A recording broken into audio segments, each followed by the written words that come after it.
ಕೊಠಡಿ ಒಳಗೆ ಕುಳಿತು ನಿಶ್ಚಿತಾರ್ಥದ ಫೋಟೋಗಳನ್ನು ನೋಡುತ್ತಾ ಅವುಗಳನ್ನು ಸುಟ್ಟು ಹಾಕಿದರು. ಕೈಯಲ್ಲಿರುವ ಬಳೆಗಳನ್ನು ಒಡೆದು ಹಾಕಿದರು. ಹಾಗೆ ಕೈಯಿಂದ ರಕ್ತ ಸುರಿಯುತ್ತಿತ್ತು. ಆದರೂ ಮನಕ್ಕೆ ನೆಮ್ಮದಿ ಸಿಗಲಿಲ್ಲ. ಈ ಅವತಾರ ಕಂಡ ಅಪ್ಪ ಸಿಟ್ಟಿನಿಂದ ಅವಳನ್ನು ದನಕ್ಕೆ ಬಿಡದಂತೆ ಬಿಡಿದ. ಆದರೂ ನೊಂದ ಜೀವಕ್ಕೆ ನೆಮ್ಮದಿ ದೊರಕಲಿಲ್ಲ. ಇದನ್ನೆಲ್ಲ ಅರಿತ ಭಾವನಾಳ ತಮ್ಮ ಚೈತನ್ಯ ಇಲ್ಲಿ ನಡೆದ ಪ್ರತಿಯೊಂದು ವಿಷಯವನ್ನು ಭಾವನಾಳ ಗೆಳತಿಯಾದ ದೀಪ ಆ ದೀಪಾಳಿಗೆ ಹೇಳಲು ಹೋಗುತ್ತಾನೆ. ಅವನ ಮಾತು ಕೇಳಿ ಭಾವನಾಳನ್ನು ಮಾತಾಡಲು ಮನೆಗೆ ಬರುತ್ತಾಳೆ. ಆದರೆ ಅಜ್ಜಿ ಕೋಪದಿಂದ ಮನೆ ಮುರಿಯುವ ಕೆಲಸಕ್ಕೆ ಬಂದಿದೆಯಾ, ಏನು ಮಾತಾಡ್ತೀಯ ಅವಳ ಜೊತೆ ಎಂದು ಜೋರಾಗಿ ಗದರಿದಳು. ಆದರೆ ಭಾವನಾಳ ಜೊತೆ ದೀಪಾಳಿಗೆ ಮಾತಾಡಲು ಅವಕಾಶ ಕೊಡುವುದಿಲ್ಲ. ಅಜ್ಜಿಯ ಧ್ವನಿಯಿಂದ ಎಚ್ಚರವಾದ ಭಾವನಾ ಗೆಳತಿಯ ಧ್ವನಿ ಕೇಳಿ ಜೋರಾಗಿ ಅಳುತ್ತಾ, ಇದೇ ನನಗೆ ನಿನ್ನ ಕಡೆಯ ಭೇಟಿ ಅಂತ ಜೋರಾಗಿ ಧ್ವನಿ ಮಾಡಿ ಅತ್ತಳು. ಅದೇನು ಗೋಡೆಯ ಮೇಲಿನ ಹಲ್ಲಿಯೂ ಸಹ ನಸುಗುಟ್ಟಿತ್ತು. ದುಃಖ ತಾಳಲಾರದೆ ದೀಪ ಮನೆಗೆ ಹಿಂದಿರುಗಿದಳು. ಈ ಮದುಮಗಳನ್ನು ಕರೆದುಕೊಂಡು ಹೋಗಲು ಬೀಗರು 2 ಕಾರುಗಳು ಮನೆಯ ಮುಂದೆ ನಿಂತಿತು. ಮನೆಯಲ್ಲಿ ಎಲ್ಲರ ಓಡಾಟ ಹೆಚ್ಚಾಗಿತ್ತು. ಬೀಗರ ಗಮನ ಎಲ್ಲ ಉಸ್ತುವಾರಿಯಲ್ಲಿತ್ತು. ಆದರೆ ಅಜ್ಜಿಯ ಗಮನ ಮಾತ್ರ ಭಾವನಾಳನ್ನು ಕಾಯುತ್ತಿದ್ದಳು. ರೇಷ್ಮೆ ಸೀರೆ ಉಡಿಸಿ ಬಂಗಾರ ತೊಡಿಸಿ ಸಿಂಗಾರ ಮಾಡಿ ಕರೆದೊಯ್ಯಲು ನಿಂತರು. ಆದರೆ ಅವಳು ಮಾತ್ರ ಒಂದೇ ಹಠ ಹಿಡಿದಳು. ನಾ ಹೋಗಲಾರೆ ಅಂತ ಹೇಳಿ ಪಕ್ಕದ ಮನೆಯಲ್ಲಿ ಕುಳಿತಳು.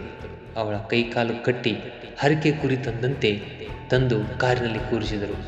ಅಜ್ಜಿಯ ಆಜ್ಞೆದಂತೆ ಮದುಮಗ ಸಿದ್ಧಾರ್ಥ ಅವಳ ಕಪ್ಪಳಕ್ಕೆ ಹೊಡೆದು ಪಕ್ಕಕ್ಕೆ ಕೂರಿಸಿಕೊಂಡ. ಮರುದಿನ ಮದುವೆ ಅದ್ದೂರಿಯಿಂದ ಜರುಗಿತು.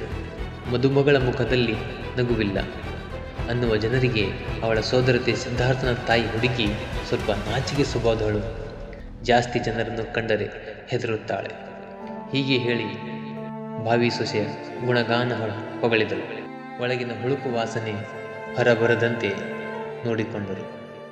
ಮದುವೆ ಮುಗಿಸಿ ಮನೆ ದೇವರಿಗೆ ಹೋದಾಯಿತು.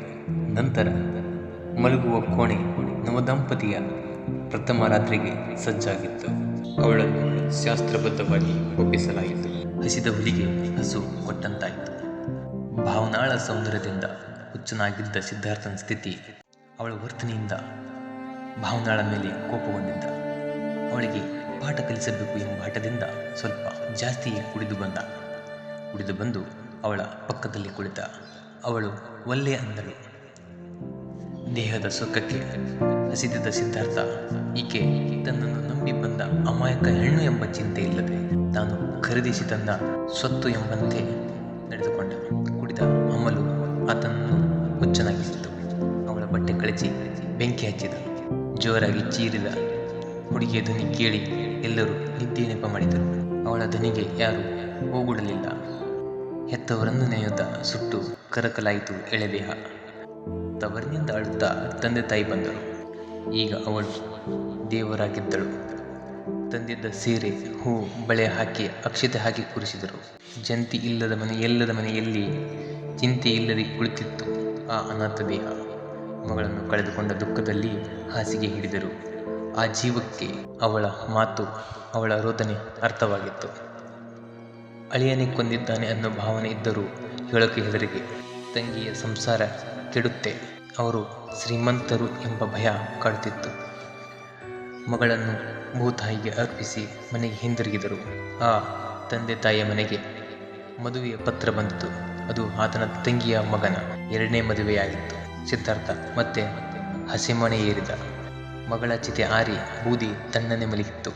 ಹೆತ್ತವರ ಮನ ಸ್ಮಶಾನವಾಗಿತ್ತು. ಧನ್ಯವಾದಗಳು.